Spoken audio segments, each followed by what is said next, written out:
Hi guys, it's Funk here at Skill Street Garage again. Just to let you know, we've got another collaboration coming up. This one is with Opas Diecast Rex and Restoration. Opas is created a collaboration, but it's a group build.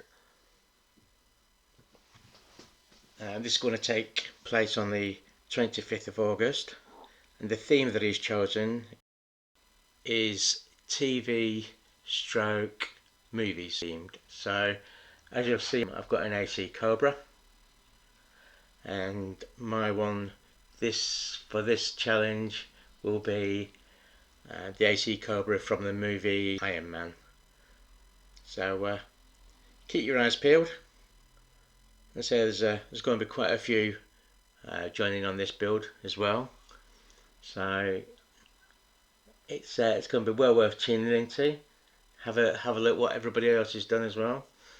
If you haven't seen any of Orpar's work, I'll leave a link to his channel in the description below. So keep that date open, the 25th of August. It's definitely going to be some good builds on there. Hopefully mine's up to par with everybody else's. Only one way to find out. Tune in, guys. Cheers for watching. Catch you soon.